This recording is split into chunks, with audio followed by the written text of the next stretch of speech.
வணக்கம் நண்பர்களே, மீண்டும் உங்களை வரவேற்கிறேன். நட்புடன் பானு. இன்றைக்கி நம்ம வீடியோவில் சுவையான எல்லோருக்கும் பிடித்த பால் கொழுக்கட்டை, பால் தேங்காய் பால் எதுவும் சேர்க்காமல் செய்ய போகிறோம். ஒரு பவுலில் 1 கப் பச்சரிசி மாவு, தேவையான அளவு உப்பு மிக்ஸ் பண்ணி கை தொடும் அளவுக்கு தண்ணி சூடு பண்ணி கொஞ்சம் கொஞ்சமாக சேர்த்து சப்பாத்தி மாவு பதத்திற்கு கெட்டியாக பிசைந்து எடுத்துக்கலாம்.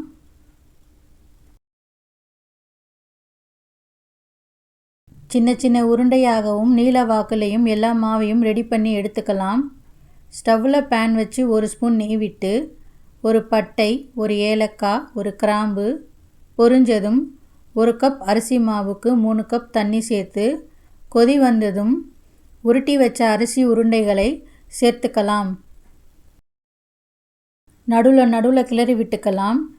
அரிசி உருண்டை வேகிறதுக்குள்ளே வெள்ளைப்பாகு ரெடி பண்ணிக்கலாம். 1 கப் அரிசி மாவுக்கு 1 கப் வெல்லம். இனிப்பு அதிகம் வேணும்னா 1.5 கப் வெல்லம் சேர்த்துக்கோங்க. 1/4 டம்ளர் அளவுக்கும் குறைவாக தண்ணி சேர்த்து கொதித்து கரைஞ்சா போதும். ஒரு பிஞ்ச் உப்பு சேர்த்துக்கலாம். வெள்ளைப்பாகு ரெடி ஆயிடுச்சு. தனியாக எடுத்து வச்சுக்கலாம்.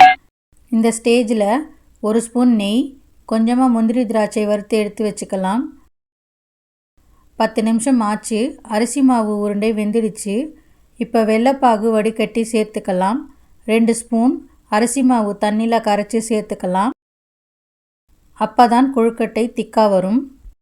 1 ஸ்பூன் ஏலக்காய் தூள் மிக்ஸ் பண்ணிக்கலாம். திக்காகும் அளவுக்கு கொதிக்கட்டும். இந்த ஸ்டேஜில் பால் இல்லைன்னா தேங்காய் பால் வேணும்னு நினைக்கிறவங்க 1 கப் திக்காக சேர்த்துக்கங்க. நான் எதுவும் சேர்க்கலை. இது டிஃப்ரெண்ட் டேஸ்ட்டாக இருக்கும். 2 ஸ்பூன் தேங்காய் துருவல், வறுத்த முந்திரி திராட்சை மிக்ஸ் பண்ணிக்கலாம்.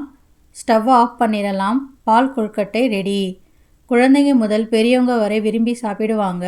ஹெல்த்தியானது. இதை நீங்களும் ட்ரை பண்ணி கமெண்ட் பண்ணுங்கள்.